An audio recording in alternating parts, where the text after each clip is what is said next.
တငယ်ချင်းများအားလုံးမင်္ဂလာပါဆော့ဆော့စားမဲ့ချက်မဲ့ဘလော့မှာကြိုးဆိုပါရတဲ့တငယ်ချင်းတို့ဒီကနေ့တော့ထမင်းပူလေးနဲ့ရန်ကုန်လိုက်ဖက်ပြီးရန်စားကောင်းတဲ့ငချင်းရေစမ်းချက်လေးကိုအိမ်မှာချက်စားမှဖြစ်တဲ့အတွက်အရင်ဆုံးဈေးကနေဝယ်လာတဲ့တုံပီသားငချင်းလေးတွေကိုရေစေးကြောတန့်စင်လိုက်ပါမယ်ပြီးရင်တော့အရသာအတွက်ကတော့စားစနစ်မုံနဲ့အချုံမုံလေးတွေကိုထည့်ပြီးတော့ငါးအရသာဝင်အောင်လို့အရပရနေပြီးလို့ရှိရင်တော့ခဏလောက်နှက်ထားပေးလိုက်ပါမယ်ငါးကိုနှက်ထားတဲ့အချိန်မှာတော့မကြီးရေလေးကိုပြင်ဆင်ထားပေးမယ်မကြီးသီးကိုရေနွေးနဲ့စိမ်ပြီးတော့အချင်းကောင်းကောင်းရအောင်ဖြောထားပေးလိုက်ပါမယ်ပြီးတော့နောက်ဆုံးအုပ်ဖို့ရန်အတွက်နနပင်နဲ့ငရုတ်သီးစိမ်းလေးတွေကိုပါအသင့်လီးပြီးတော့ပကံထဲမှာပြင်ဆင်ထားပေးလိုက်ပါမယ်ကဲအားလုံးအစင်သင့်ဖြစ်ပြီဆိုလို့ရှိရင်တော့ဒေဝရဲမှာစီထည့်မယ်စနစ်မုံလေးထည့်လိုက်ပါမယ်ပြီးရင်တော့ထောင်းထားတဲ့ချက်သွန်ဖြူလေးတွေကိုထည့်ပြီးတော့စီတက်လိုက်ပါမယ်အိမ်မှာကိုယ်တိုင်ချိန်ထားတဲ့ငရုတ်သီးအရောင်တင်မုံလေးပါထည့်ကအစိမ့်နဲ့ပြအောင်လို့စီတက်ပေးလိုက်ပါမယ်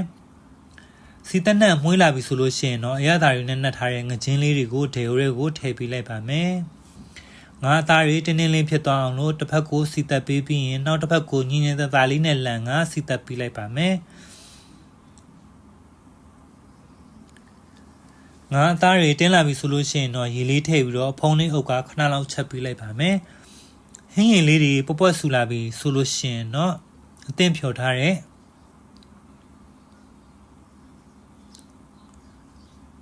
မကြီးရေချင်းချင်းလေးကိုလောင်းထည့်ပေးပါမယ်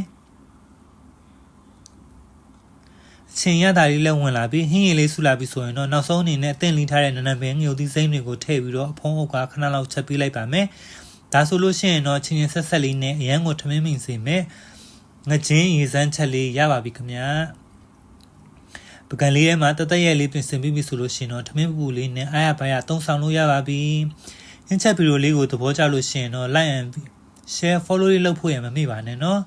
ငွေချင်းအားလုံးကိုကျေးဇူးများကြီးတင်ပါတယ်